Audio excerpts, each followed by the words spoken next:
guys? I guess you can hear GT7 now.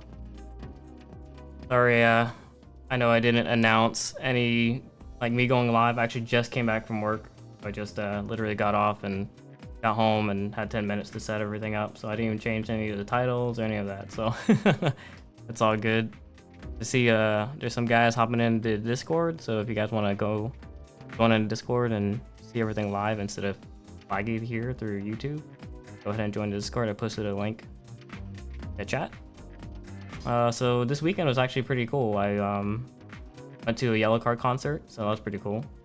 I didn't realize that I guess it was a I can't think of the name. Store of the Year who opened for them, and same for Mayday Parade. I didn't realize they were opening for them. That was pretty cool to see some of my childhood bands to perform live, and it was in a pretty nice venue. It rained really bad right before, but the rain was good because it cooled down the whole venue. And it was in Jacksonville, and I guess the Daly's place, kind of like right next to the stadium. It was like a performance place, and it's covered, so we didn't get rained on, and because it was covered, the sun wasn't beaming on us, so that was pretty cool. All right, so today, if you can't tell, I'm gonna try to go on Gran Turismo 7. It's like one of the first times I booted it up since I moved the stream over to the computer, to the PC. So we'll see how my capture card does with the capturing the PS5. And I think PS5, sometimes you can hear it kind of loud, so I need to find a place to mount it. All right, so let me hop into Discord. Turn this capture card down.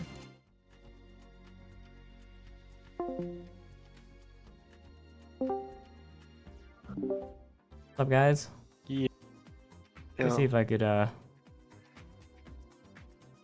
stream on here so you don't have to like watch it from the YouTube. Yeah, exactly. Or it's like watching delayed. YouTube right I bet you it was like a couple minutes delayed. Okay, let's.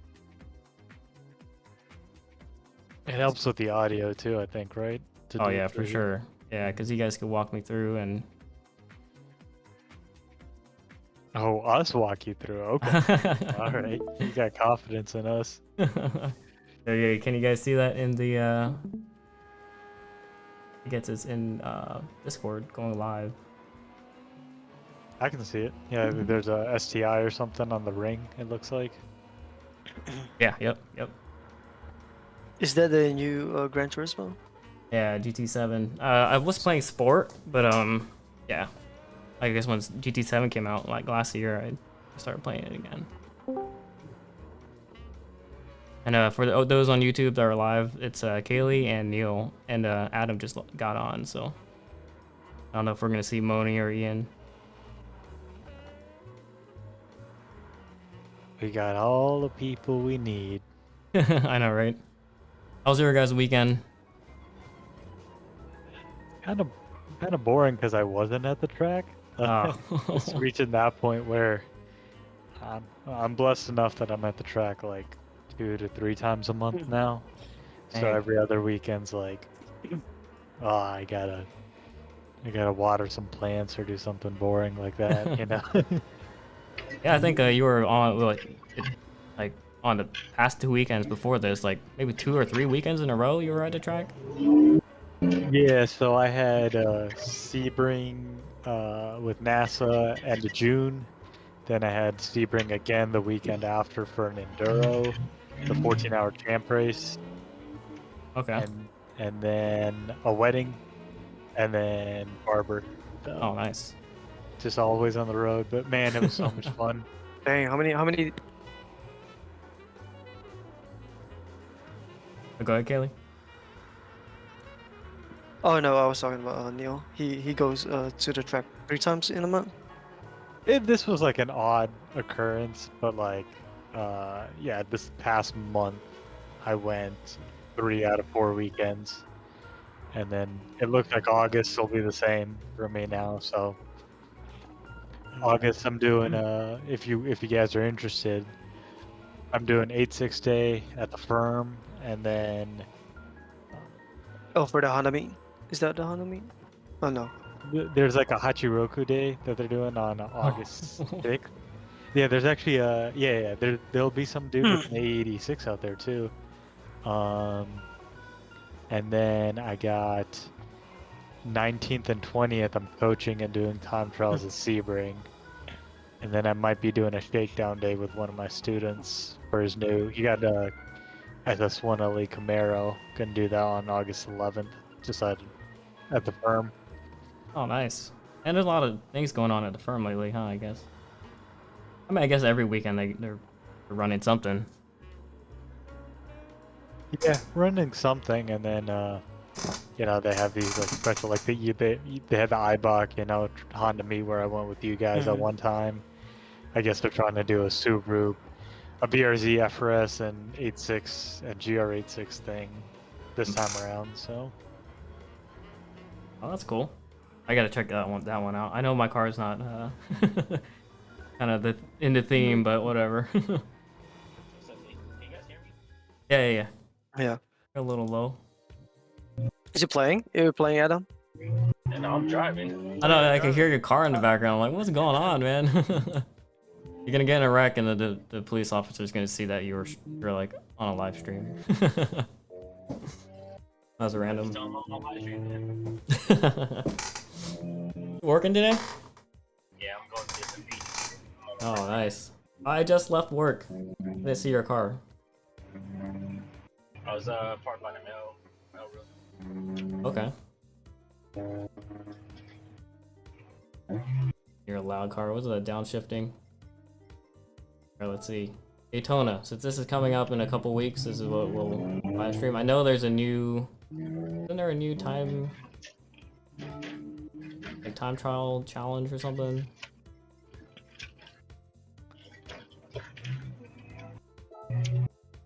I need to get my car running. Oh yeah. Still waiting for one more party macro. You still not ready? Nah, man, still waiting on one more part. Hey. Macro. Hopefully I get it tomorrow. It's supposed to come in last Thursday, but FedEx is being stupid, so. Ah.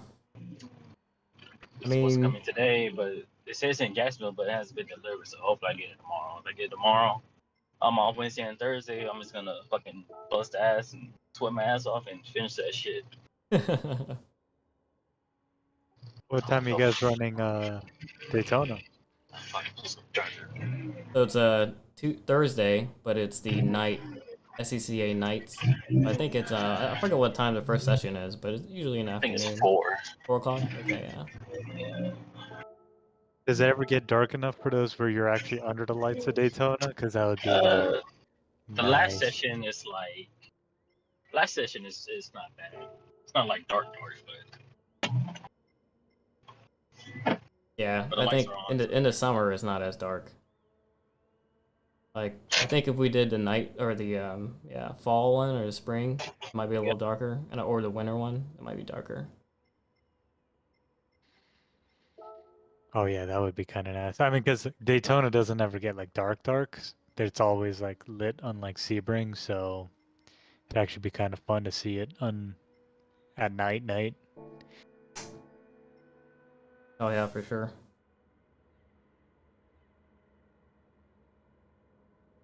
Alright, let me try a couple. It's been a while since I've done it on GT7. Over here trying to use my mouse. I'm like, oh man, I can barely hear it. Hold on. Okay, how's that sound? Just okay, there we go. You're doing really good right now. Oh, man's on automatic. Hold on, let me try to see if I can change that.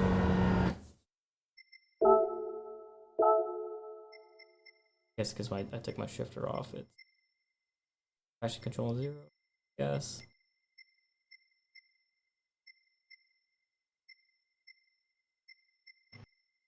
Is this your new setup window?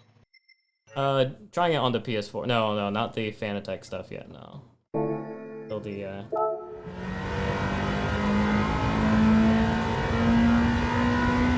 Still the G29. it's weird streaming it on the computer because now like the frame rate is not as nice as the PS5.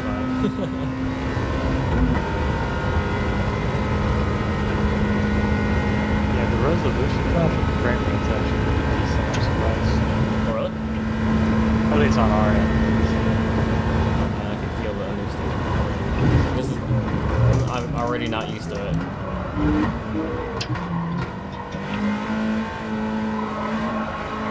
It won't when I'm on it, and I turn the ABS off because I can't turn ABS. It's hard to drive. On GT7 or on Assetto Corsa? The setup. Oh god. I'm pretty sure I needed ABS there.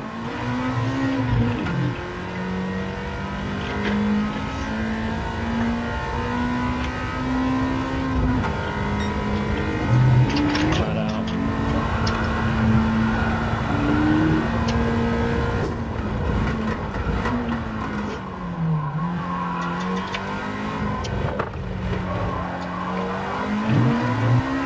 Too eager there. I like that you're using the comfort medium. Oh yeah. That's like the closest thing to like 200s, right? I think you could, like, if you want, what 200 are you trying to replicate? So I'm doing the RT 615s. They're like, I guess 225. I think they're 200s. Yeah, they're the old style 200s. I think the Sport Art would probably be what that is. Oh really? In my opinion, yeah, like, I think like a Sport Soft would be the Yokos, and then the RS71 RS, and then the King CRS, and then a Sport Art would be like the RS4, the 615K, and then maybe a medium would be the 660. Okay. Maybe I'll do that then. But I it's good mean, to get a feel of the car out, this comfort medium and go, you know? yeah. But going too heavy on the grip is a crutch. You know, a lot of my friends, they just leave with all the racing mods on. Oh. And it's like, you have no feel, man. Like, you know, you can't tell between the cars dance. Yeah, that's true. I'll keep it on the mediums then to exaggerate how bad my driving is. All Like, yeah, exactly. Alright, let's see if I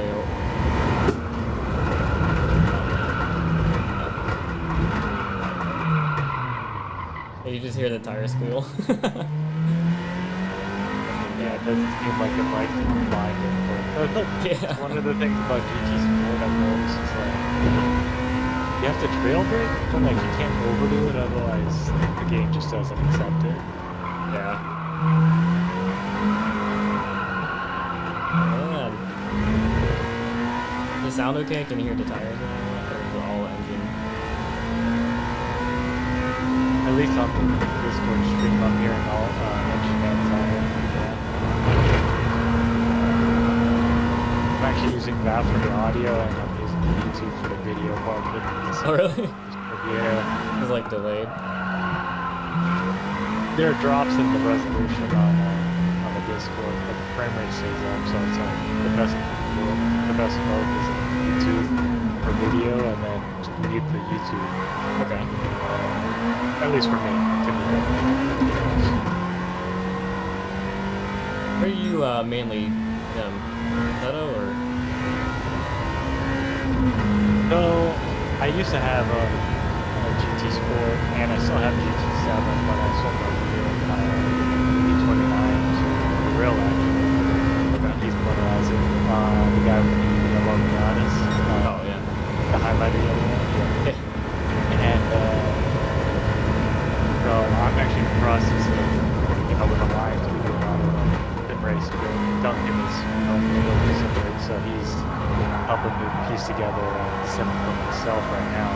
But my buddy's got a built-driven setup with Fanatec pedals, and we run iRacing instead of course, mainly iRacing. Okay. The Sebring iRacing launch is pretty good. And I'd like to say that the Global MX-5 Cup car is actually pretty close to my VRC in terms of capability.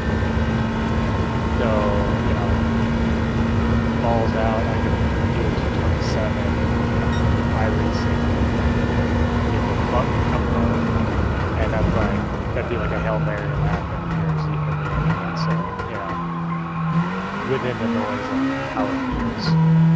Okay. Like I'm surprised that GT cars, you know, like are similar. You know, I guess because iRacing is not really modded, so it's mostly is it mostly GT cars, or do they still have some street cars in there and just kind of? Yeah, they're pretty much like GT4, GT3 cars and everything, and I guess so.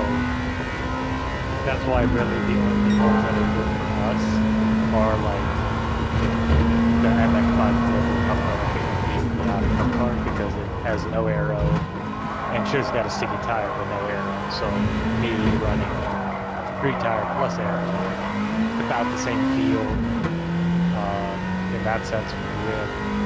And then it also has, I think, the same control. Like, in theory, the GR Cup car would be the closest to my car, right? But something about the car in game, it's just so pitchy. Like, it's too softly strung, so you try to trail brake just that a little bit too hard, the butt end comes out of the car, and it's like kind of frustrating. Okay. The Global Cup car feels as stable as my car, so it's closest comparison I can make. You think the physics on iRacing is like close to your car as well? I mean, everyone's saying that it's good, so. Yeah, the thing I think well, actually, the way to compare Turismo versus iRacing is that Gran Turismo feels like the cars. Okay, let me bring up Forza, right? I call Forza understeer simulator. Because every car understeer is heavier than the other. Okay. It's just the amount it does, or it's just power feels good if you're on the car, too much power, not enough weight. You know, right? Gran Turismo has better front end grip, more realistic front end grip, I would say. But the weight, wheel grip, and it all just been like on a G29, so you're talking position-based brakes, not loads of brakes. But I just feel the whole finesse of trail braking. Like, you can try it out here, like actively try to trail brake this Huntington, and see if it actually gives you the front end grip you think a real trail brake would. I don't have friends. Okay. I got family. And I don't feel like it's as potent as it is in iRacing. iRacing, if you mess up the trail brake and you don't load it for that, you're penalized heavily for it. So it's a really good teacher in that sense. Okay. So what you're saying is I gotta learn how to trail brake. Well, it's just really difficult. So GT Sport just makes it very difficult to get the rewards. So when you do, you know you did it right. Okay. So yeah, I just feel like this game doesn't do weight traction as well as iRacing, but then there's other benefits in this too. So, I'd say that the accessibility is just so much better. I mean, iRacing is almost become a big corporate game at this point. Phenomenal. You know, everybody runs it. Formula One teams use it to sim. So you know, you have to pay per car, per track. It's a monthly subscription, so it adds up. Compared to that's where I think the study course is the best one from. You basically build your car in game. Physics are decent, you know, it's somewhere in the middle, closer to iRacing, and you know, you don't have to pay up front for every single one in game. So. That's true. I think it's something like, what, 4 figures to get everything you need in iRacing or something? Oh, for sure. I wouldn't doubt it. I mean, it's more so like, probably isn't that much up front, but one it's like, don't quote me, but I think it costs $20-something bucks a month or something. Oh, I don't know the prices. You know, we're talking a couple $100 just a year later. Yeah.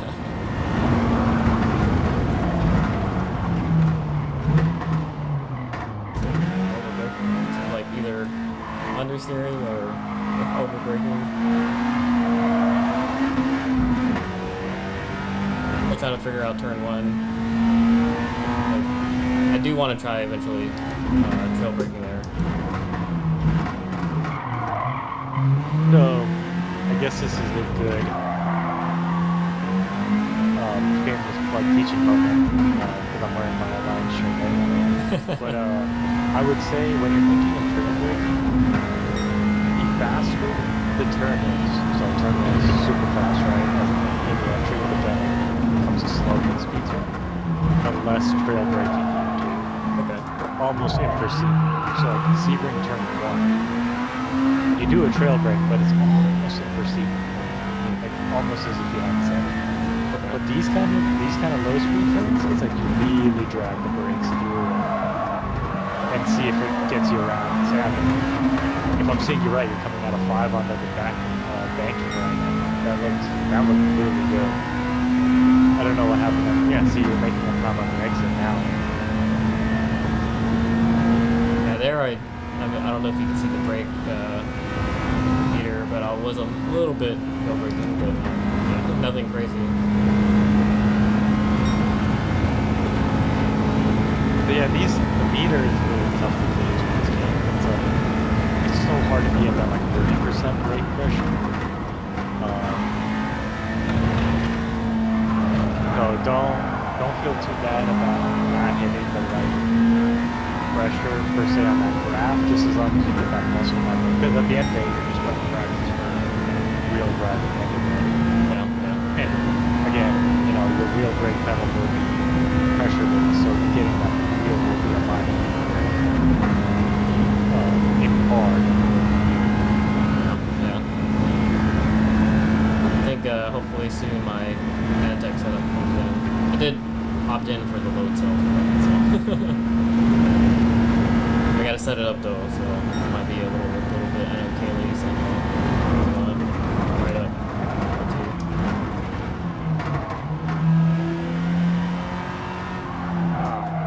I think Apex there though. Yeah, definitely want to keep it hugging the wall up until there's like a little signal and then dip it. Try that and then you come around next time. Little green flashing light. Yeah, I know it's there in real life, and you know exactly which one I'm talking about in real life. I don't know if it's here in the game, but if you hug the wall during the braking phase, even though it's like kind of sketchy, it just opens up the entry phase of the turn so much more.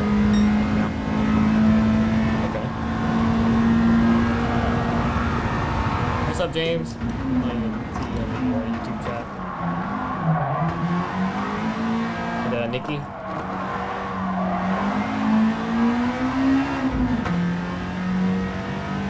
It's harder to see the chat now on the PS5.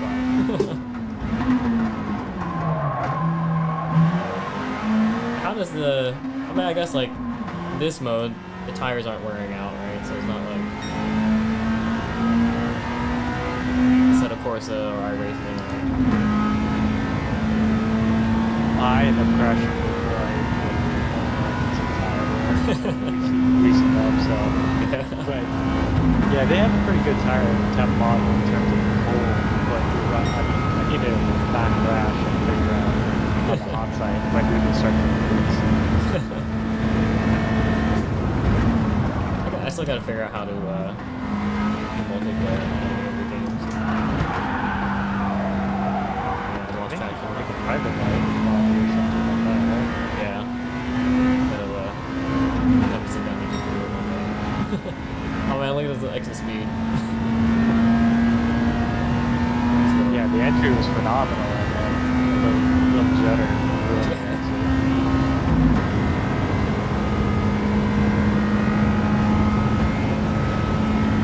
224s, 5s. It's got a 221. So they get more driver mile, alright, I mean, not necessarily turn one. I have the ride, yeah. He's got the brake. Just do it.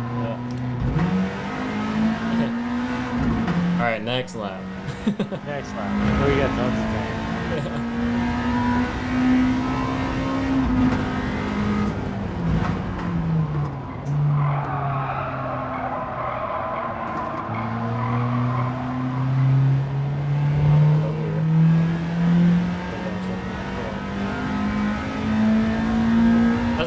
big difference between the EPA and my car is like the red line where the torque is. You guys are the Honda boys, you can know, not me.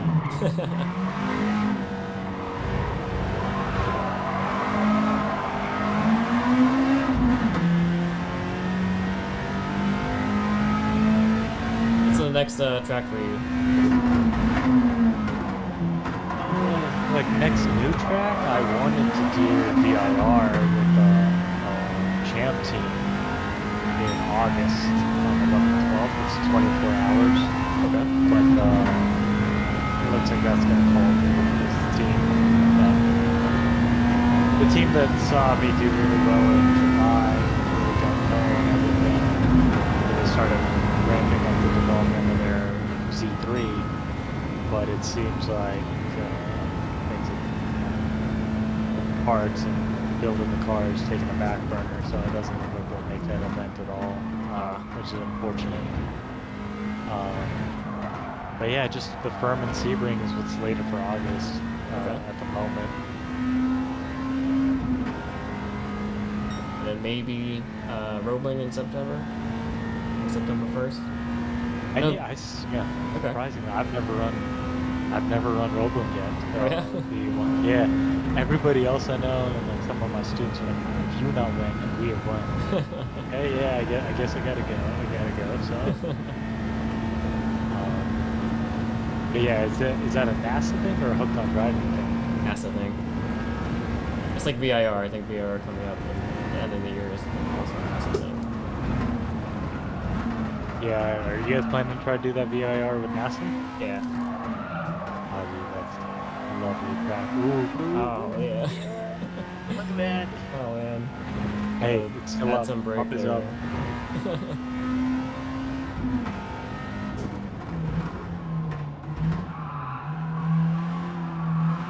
Ooh, good.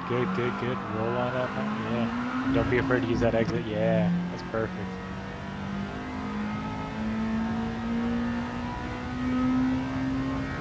Yeah, I need to start bullying Nick Joseph's TT5 Redwoods a little bit because I think I can just add like a couple pounds of ballast to the car and run Hoosiers. Okay. Our cars would be theoretically identical in terms of I gotta have a splitter and I'd have to be almost not even about 70 pounds heavier. Okay. And that's But what, all in TT? all, every TT5, yeah. Okay. We both be TT5 trim, but I'd be 70 pounds heavier, both on Hoosiers. But I have a splitter, the front end with the Hoosier might be really, really brisk, especially for a McPherson car. So, and definitely want to do a homestead event then, because it seems like that would be a good place to challenge him. And like me and him talking, we're buddies. But I think he needs a little bit of competition at this point. So I've been running street tire for too long, I think.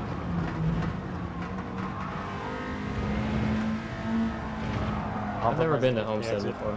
Oh, yeah. Get the exit. Get the exit. Here you go. Oh. Seems like you have to do a light lift in the middle of that horseshoe just to get the nose in. Okay. Because you want to like project. You want to make sure you hit all four rumble strips. Okay. That's like the ideal line. So just look ahead to what line can I take to go over all four of those strips. And you have to do a light lift to tuck the nose into the right one, then that's fine, you know, as long as you hit the right into the left one. Okay. Yeah, that makes sense. That way you're straighter coming out. So here's an idea for this one. Brake earlier than the marker. But don't turn in as hard. Yeah, stay online. And now dip in. It's like it's funny because it was like a little delayed, so like you told me right in the middle of the turn. But it's all good, it's all good. But see, the exit ended up a little better, so that's the better line through there. Yeah, I saw it like a half second too late too. But I think the line you took through there would, if it was just a tad tighter, would have been like your actual ideal line. Okay.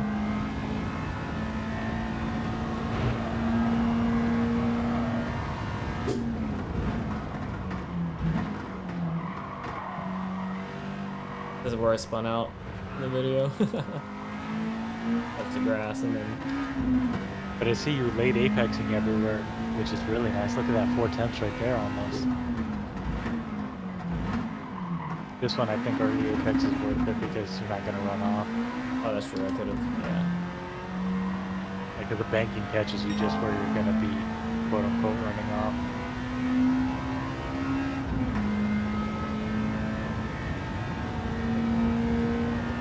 I'm kind of excited for Daytona. Not good excited to track. get past in the outfield, but good track.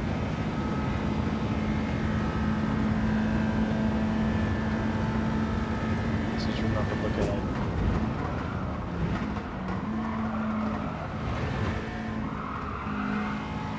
Ah, gas too I think early. yeah, but it worked. It worked. It worked. It worked. And you got a good momentum and you're rising, yep. So you're gonna gain all the way on this back stretch right now. Oh yeah. This can be a 22 for sure.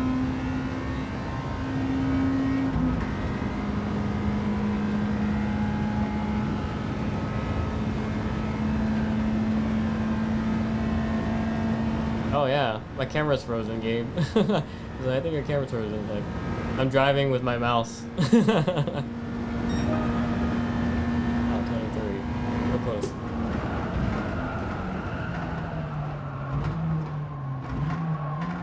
There you go. There you go. Good, good, good. Get that power on.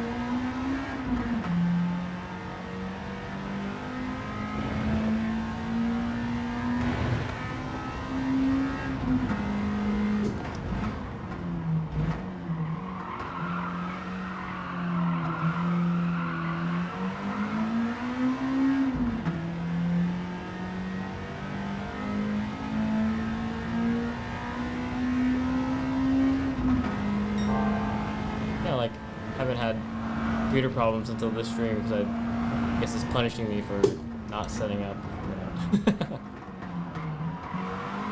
It's starting to look, or at least for me on the Discord, it's starting to look really good too. Yeah. Okay, that's good.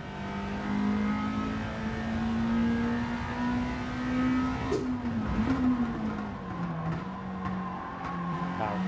Add it all. There you go. Fantastic. Yeah, that felt good.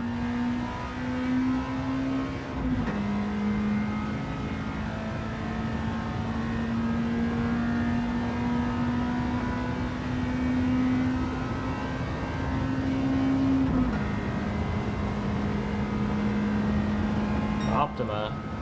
I've never ran with Optima before. Gabe was saying Optima's running Daytona later this year. That's kind of risky. I touched the wall. Yeah, back when I was super hot boy, I thought about running Optima, but then I realized like that's a big money game, like because it's all like street car, you know, like the ultimate street car challenge. Oh yeah. So I heard I had a buddy, one of my first students ever. He had a Z06, 7th gen Z06, and you know he was really getting in the groove with the whole tracking thing, you know, going to Sebring, doing this, trailer, everything. And he said, let me try an Optima. And he heard about it, signed up on the reg. Grab a second. There you go.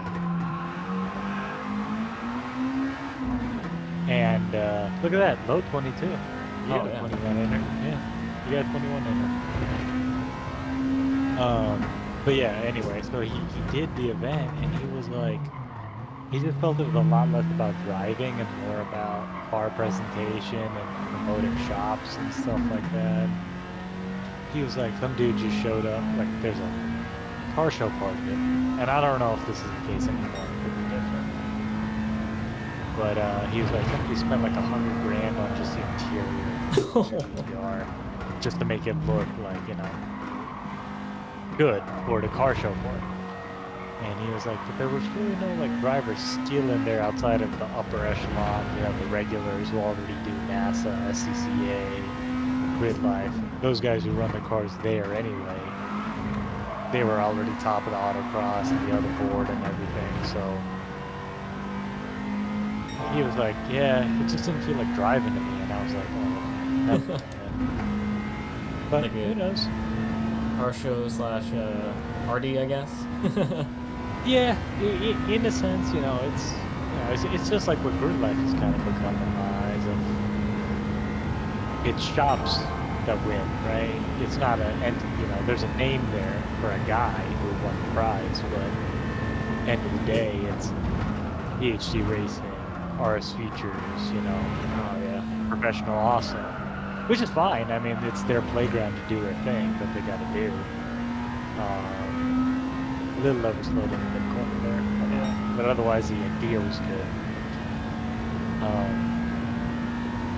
But yeah, so I don't know. It's like once I got hooked on this whole NASA thing now. Like at first I thought the rules were kind of stupid. Like I gotta use a calculator, do this, that.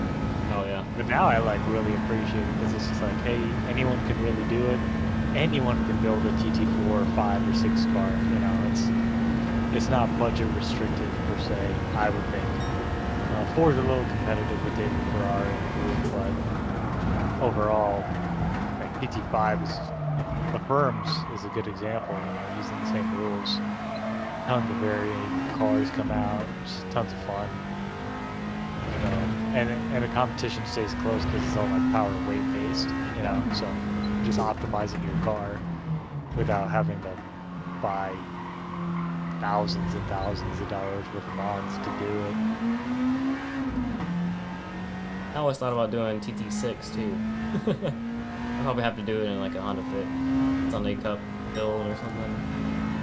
Hey, Sebring, last 2 times I've been there, somebody brought a TT6 car, so they need some competition. You guys should run it for sure. Is there like a lot of cars that do TT? I guess it's like a pretty small class, right? Yeah, so it's kind of small. It's just like a firm. Like the firm lease is the only one running it, right? And so there was only 1 or 2 people.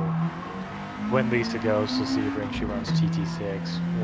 And then there was this one new guy that they're running like a LD30 325i in TT6. It's TT4 is like the real ground where majority of people are at Sebring. It's like the exact opposite of the firm. Like everyone in the firm is TT5, and there's a few TT4 cars.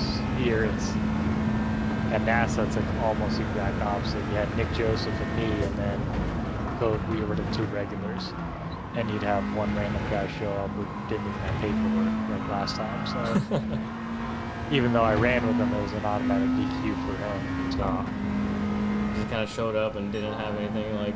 didn't have any. Yeah, Oh, they're man. like, there's this. We can't trust that this. There's like a E30 3 Series BMW, like a 2010ish.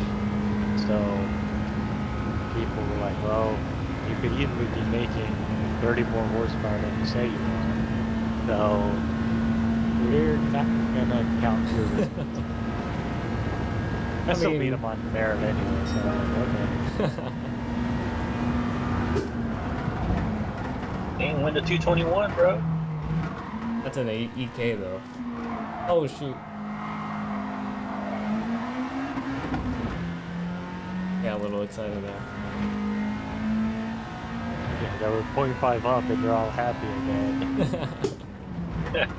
They could only ran, what, 223? I mean, you know, this is like in real life you'd be a lot more, you know, careful. But for at least me, you know, I don't want to, you know, or anything like Nah, man. You'll send it just the same. that. Spin out again, as always.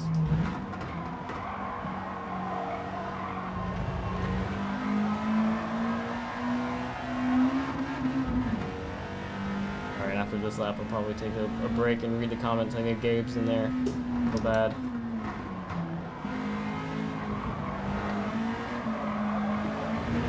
I like how GT7 has those drop points. Oh yeah, yeah.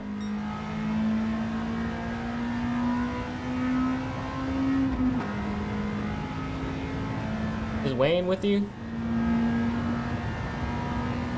Nah, his grandma passed away yesterday. Oh man, I had no So he's idea. He's gonna be MIA for a few. Okay. I'm gonna go get a card in the morning, and then just try to have everybody sign it. Okay. Yeah. That'll be good. Is that Ray?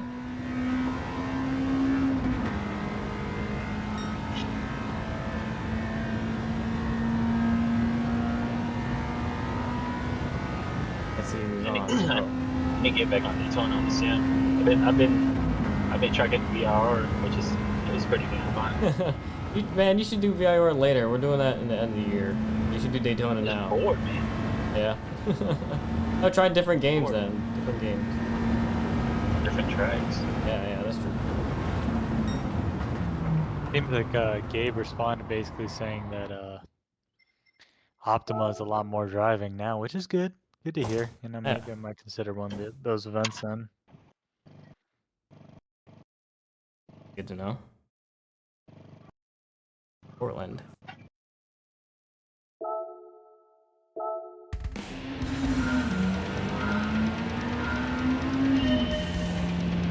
Alright, so thanks Gabe for joining the family. I saw you subscribed earlier. And D&E. Gabe says D&E can swing the standings, which is annoying. Man, who's this guy? Moni? He's supposed to be Moni or something? I know, right? Friggin'. I mean, he literally got the same everything. Same helmet. Bodhi is a. Fuck that guy. I got the camera back up.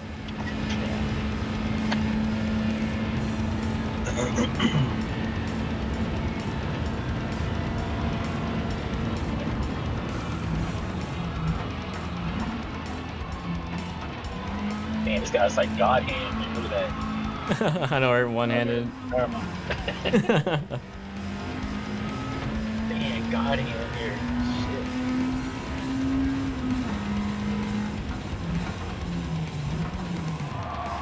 Yeah, at the beginning I had the game sound too much. What's up?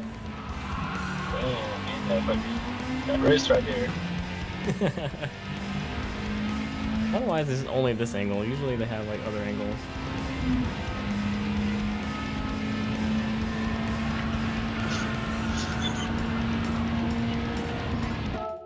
Oh no. Kaylee, you gonna join these guys out at Rogueland and VIR and all that?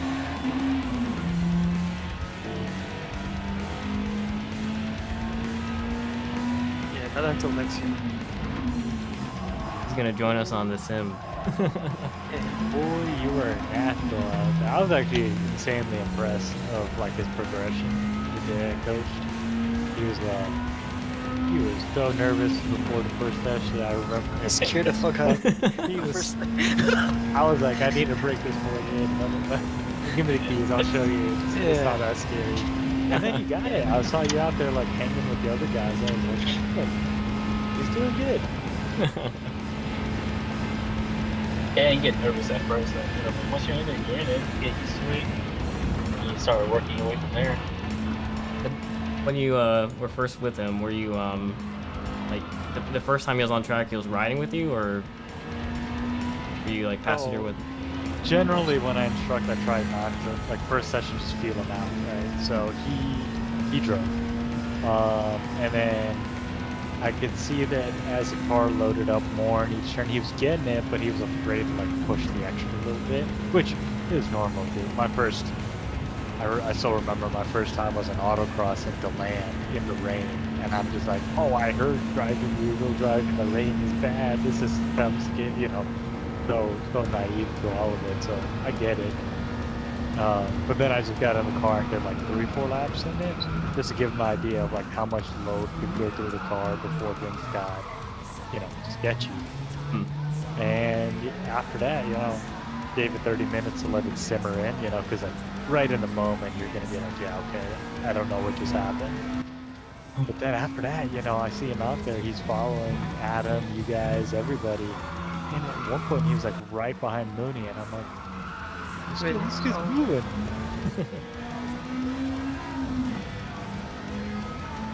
That's good. Yeah. That It means, helps to have FK8. oh yeah, definitely. They have a good instructor too, right? Oh yeah. It helps to have a fast car too. Kidding, man, I'm kidding. Hey, it's just gonna all be relative, you know. We gotta introduce packs into this. Oh So yeah. like an FK8 time, like I don't know Honda's that well, but like I assume you take an FK8 time and add like a second and a half, and that'd be like whatever, you know, the previous gen was, and then it's another second and a half for the SI. Yeah. You're like, all right, now we've adjusted it all for our relative times. FK8's nice, man. That car just drives for you. It rail brakes wonderfully. Like you literally just put the ball of your foot, you just rested on the brake and turn through the car. The front end was very surprising.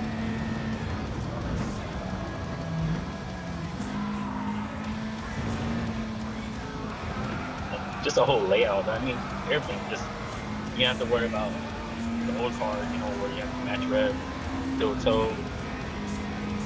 Like it takes all most of the guesswork, or just half the guesswork out of it.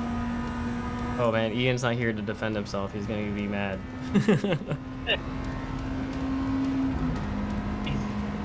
He's a fast driver, man. He came a long way in what 3 years, 2 years. Oh yeah, yeah, for sure. I think after competing, that unlocked something in him. Dude, competition is the easiest way to unlock that natural male testosterone out of it. It's just like, Oh, yeah. Especially when you're tracking with other competitors. oh yeah. Because then you're like, especially if they're in similar cars, you're like, alright, how come I'm not able to do that? And then you realize, oh wait, I am, you know. Like for me, Zach's pushed my lap times at the firm, you know. Last year's TT, I took the championship, but I'm not even really proud of it because I didn't have to fight, and like I was happy if I took like 2-3 tenths off my PBs. And this year Zach's made it so difficult. It's like I'm having to fight for, you know, the first event did an 18 lap, and then there was a rain event in the middle, so no PB there. But then the very next event, I'm like, okay, I'll probably take 2-3 tenths off an 18, you know, high 17. And I end up doing like a 17.1, and I'm like, this is a small crack, you know, taking 0.9 off a PB in worse conditions. I just want to see what I can do in December now, like around the firm, maybe a high 16 or something.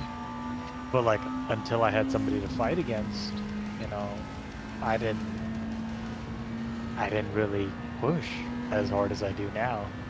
And it's not even like you're driving crazy, you're still driving disciplined, but you're just thinking more about, oh, how can I go quicker? You know, I review videos a lot. Like I love using videos. A lot of the reason I post videos for myself is actually just I can look back at it and be like, oh, here's where I messed up, you know, kind of thing. And I publicly like to show off my mistakes. You know, I'm not afraid to admit.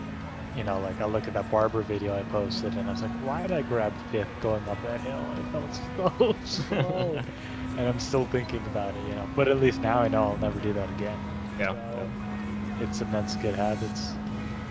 Oh, that's true. You replay some of the good times and the bad times, and you learn from watching it, right? Either the pros and the cons, you know, like the mess ups and all that. How do you, are you a data guy? You do, like you run an aim and then you look back at the data, and I know you look back at the videos, but do you use your aim the way that, you know, like picking up your braking and all that stuff? Oh, 100%, man. Especially me, like I'm a very like my day job's aerospace engineering, so I trust numbers more than I trust feel sometimes, almost to a fault. I'm trying to be a more feel-oriented driver, but you know, when you're trying to chase 3-4 tenths, you're not gonna feel that, right? So I have an aim in the car. All the data that I have in my videos is just, you know, taking the aim, exporting it out, putting it out on there. But in my, you know, behind the scenes, I guess you could say, I grab aim data from other guys like Nick and David Farrar and all them, compare their graphs to mine, see where I can do better. Main thing that thing, like 3 things it teaches you is like, are you braking in the same range? Like, it doesn't matter if you're braking earlier, if you're getting off of them earlier, but are you within the noise of how long they're braking? Is your brake velocity, like the curve, is it sloping? Is it sharp? Are you spending as much time as you can on the brake or gas? You know, you're not coasting too much. Stuff like that, you know. You can even see stuff of like, are you a slow or fast shifter? You know, do you see brakes in your acceleration curve on the upslopes? You know, I noticed I was a slow upshifter, so I've been trying to speed up my upshifts a lot recently because it's worth like good 2 tenths per mile, I think. Yeah, you know, just being a bit faster shifter on the upshifts. So there's a lot of data you can get out of aim when you use it properly with the computer. You know, just using it as a lap timer in car, it kind of leaves a lot of it on the table, but when you combine it with the software on the computer, man, dude, it's worth every penny. Yeah, I currently just only use mine for as a lap timer. I've dumped the data on my laptop, but I just haven't really gotten into the nitty gritty of analyzing it. Then again, I've only have data for like 1 track day, right? So. Yeah, for sure. We can set up a day where I kind of show you the more advanced parts of using it on the computer too. And actually, next time I see you, I can put a custom display on it, where instead of, you probably just have like one big like rolling lap timer when it's on, right? That's showing. Yeah. There's a way to break it up into like 4 mini screens. Oh. And then you can have it be like, in my case, actually I got mine sitting right next to me right here. I got it where it's like, top left is predictive, bottom left is like best lap time, top right is your plus minus, and then bottom right is your GPS speed. And then the lights are, you know, correlated to every bar is 2 tenths. Green is 2 tenths up, red is 2 tenths down on your previous best. So that way, without even looking, you know, you get a good feel of, am I going quicker or not? Should I scrub? Because in time trials, you know, if you mess up a lap and you're already down half a second, it's like, might as well scrub the lap. You're not going to make that up. Yeah. So it gives you a good idea to, hey, let me just pull the car down and then reset on the next flyer. Okay, yeah, those are pretty useful. Yeah, we could set it up like that. I need to, hopefully I'll bring it out to the next event. I'll bring it to Daytona for sure. Yeah, I probably won't be there, but the night before, just give me a call or give me a DM. I'll help you set at least the screen up, and then we can always do the data after the track night in America or something like that. Do you have your Sebring data by chance? I do, but I think towards the end, I was like, it was shutting off automatically. I had it, the shutoff were too short. But I do have data from, I think, my fastest lap actually. So yeah, I could upload it. Send it to you. Yeah, we can always just do a little bit of data, like looking into the nitty gritty, because there's some eye-opening stuff out there sometimes. So Yeah. I'd love to at least look at it, see what you got. Okay. Yeah. Oh, Gabe says he'll try to go to VIR. Yeah. Nice.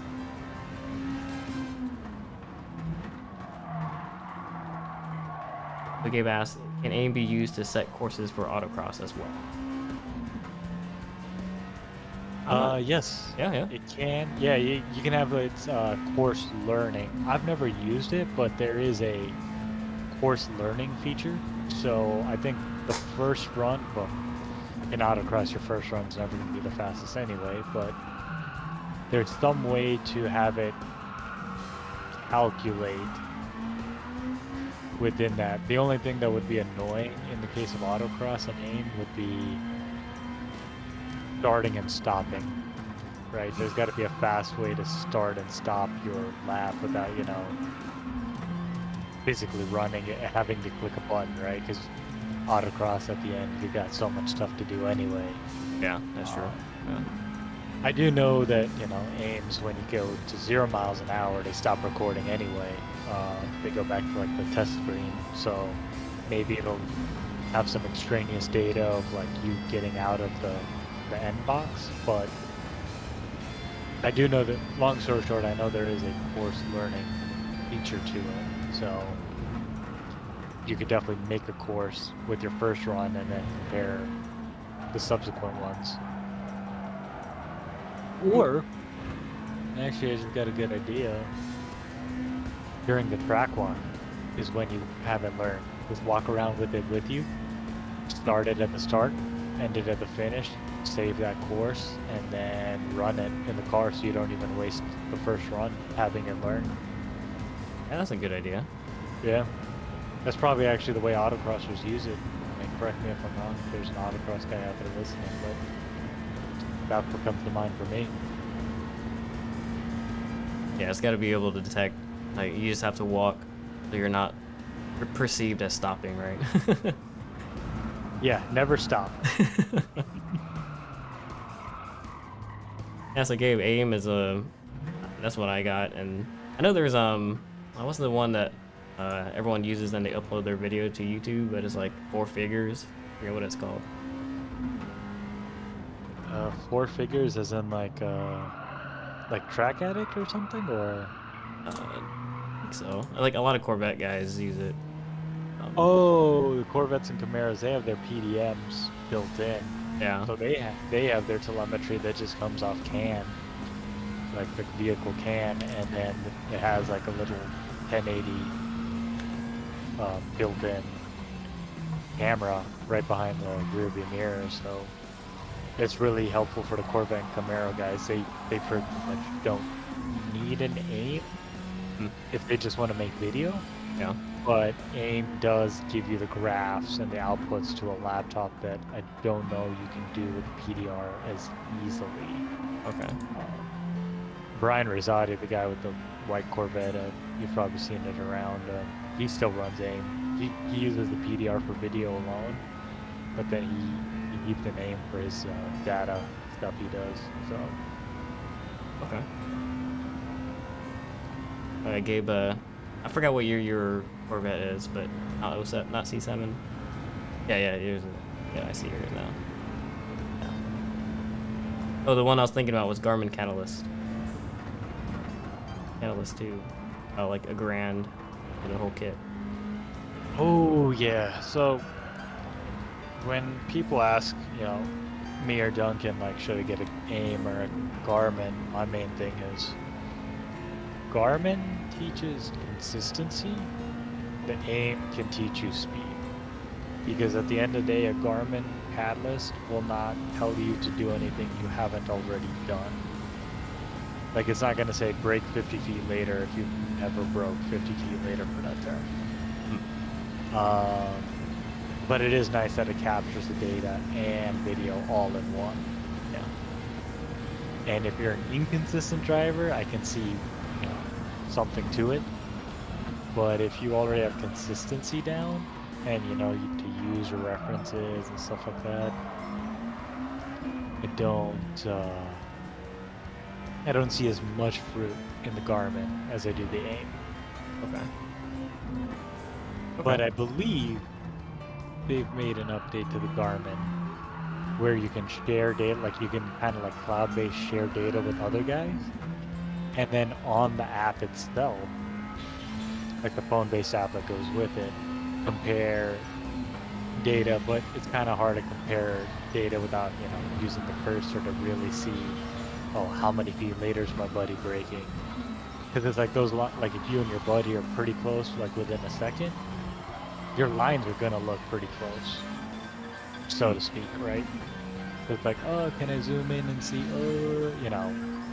So there's that little difference you get there of, you can share faster data, buddy, between each other, but it's not like, I think, as far as I know, I don't think the catalyst will tell you to do what your friend did, because there's a huge liability there of, the catalyst doesn't know what car that was, what everything that was. It's not going to tell you to brake 100 feet later when you're on Ling Longs and your buddy was on Hoosiers, you know? Yeah. So, but when you see aim data, I guess, you know, you'll be the perfect guinea pig if we do an aim session. I'll literally lay it up on the screen and we do screen sharing. We do it on Discord right now with Alliance and everything too. So, and anyone's welcome to chime in and watch. We make it like a classroom session of, like, here's, you know, Wendell's data, here's Neil's data. What can we take from it, kind of thing.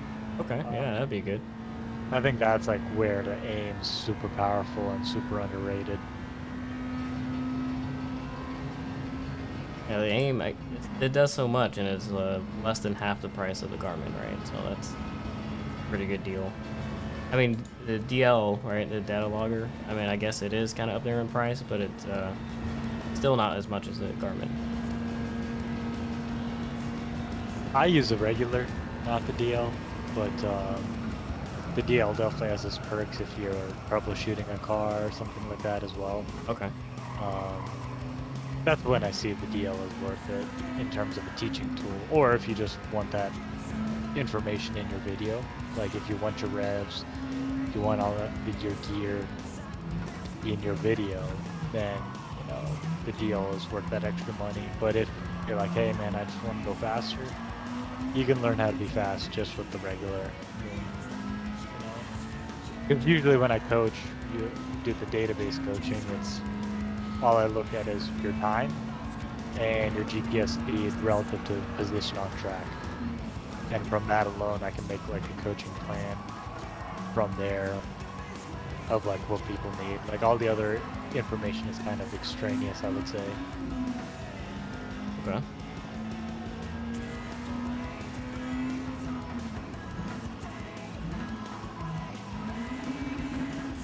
I gotta fix my camera real quick. I don't know why it's...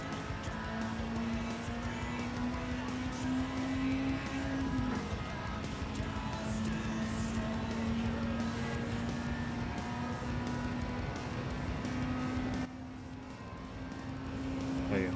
I fixed it. Yeah, we should do a session for that. Maybe one of the streams can even be just all about the Solo.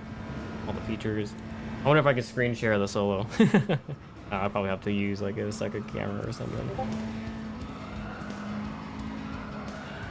Yeah, I mean, we can always like screen share my screen with both the datas up. That's usually what I do with my other, you know, guys I got. Actually, in the chat, I just dropped a picture of what like a session looks like. You know, what we look at. That's just some sample stuff from one of my buddies who's got a ND Miata at the firm versus me at the firm, and it's basically analyzing that graph. That really gives the that's where the juice is of what we talk about. Usually it takes 45 minutes for me to talk through a whole lap with them, but you know, tons of detail in that graph of like, where is he braking, where am I braking, how hard is he braking versus how hard am I braking, you know, is he overslowing, you know, or yada yada yada. You can go turn by turn with it too. I don't see it in the chat. I guess Oh, I meant our Discord chat. Okay. That we got going on. Okay. I don't know if YouTube, you can put a JPEG in a YouTube chat. I don't see it on the Discord either. Dropped in a different server. General push to talk. Oh, okay. You can. Yeah, Adam put something in there too, and I'm just right under him. Oh, I see it. Yeah. Oh wait. Oh, I see it. Yeah. Okay. On the general chat. Yeah, that looks pretty nice. Yeah, you can see like, is this vertical is what speed? So there's two graphs right there. That's the graph on top where you see the blue and the red with the very spikiness. That's GPS speed on the y-axis, and then on the x-axis it's number of feet you're on the track. So like a 1.6 mile track converted to feet, you know. It's all x-axis position. The second graph where you see the straight horizontal blue line versus the pulling away red line, that's time difference as you go through a lap of the track. So in that case, the red car was slower than me. I was a blue car. And you can see where the speed is higher, like the area under the curve, so to speak, of blue is higher. And you can see the red line of time pulling away. So like that fast right-hander at the berm, turn 4, you can see it's starting to really creep away, and then the S's right before that really low valley, you know, my time is really, or his time is higher, getting, you know, pulling away from me in the slower sense. So it's like the combination of the two is like, I try to see, hey, where's your time really pulling away from me if you're quicker? And then, oh, what driver input are you doing that's causing that? So I think you can even in this case kind of see it like turn 4. The red car is like super overslowing it versus the blue one. Is that this red area right here? That's turn 4 right here. I don't know if you can see my mouse.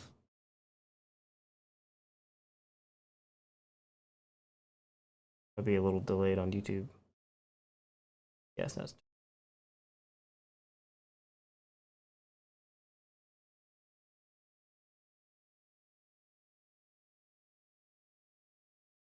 Yeah, right there where you were just hovering on the left side, where you Okay. see that gap, that's turn 4. So turn 1 is all the way on the left, or turn 1, then you 1 and 2 are, you know, turn 2 is the one that goes over that tiny hill, right? So that's the second valley.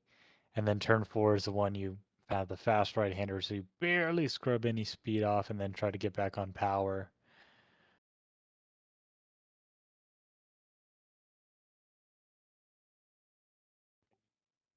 Pull up the map. Sebring, right? Sebring data.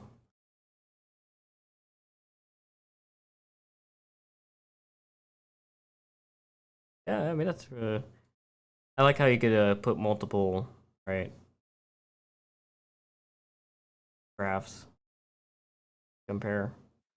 Yeah, that's, you know, the beauty of this stuff is we could put everybody's, you know, we could put Kaylee, you, everybody on it and see, you know, what's going on. Um, oh, this is a firm, by the way, not Sebring. Oh, okay. Yeah. So, you know, you got turn 1 is a right-hander, turn 2 is the other right-hander, that's the uphill crest. Turn 4 is a fast one where you barely brake, brush in, and then that W is like turns 5 and 6 that are right past each other. Leading up to the S's, S's fall in the hairpin that's super slow. And then this like trailing shallow turn is like the wall turn that, you know, scares everybody.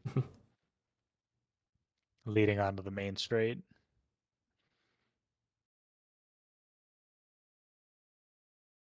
Yeah, I was getting confused. I was like, okay, turn 1 and 2, but yeah, I see it now. Yeah, yeah. I definitely want to. I dumped my data on a server somewhere already, so the other guys can see it. I just haven't collected any more data, so I'll send you a link too once I get it. Yeah, for sure, man. It's definitely something we can work through and see what's up. Oh yeah.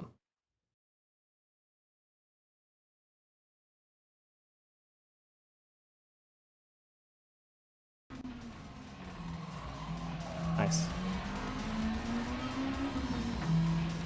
I think next, maybe Wednesday, I'll probably practice more Daytona. Take more of your advice. Well, we just really need Mooney because he's the front-wheel drive god of all of us. I'm only going off the limited front-wheel drive experience I got, so he knows that stuff way better than I do. Well, I mean, a clean line would work for, I guess, both cars, but I know they're slightly different, right? I'm still not even at that point yet, right? Where I'm consistently doing the same line, even if, no matter if it's front-wheel drive or rear-wheel drive, right? So anything will help. I think my camera's frozen again. All good. That it is, yeah. Well, it's all good. Well, it was good talking to everybody. I think I'm gonna cut the stream short. I got off of work late and I had to go in kind of early, so all good. It's been fun. Thanks guys for joining, and I guess I'll see you guys in the next one.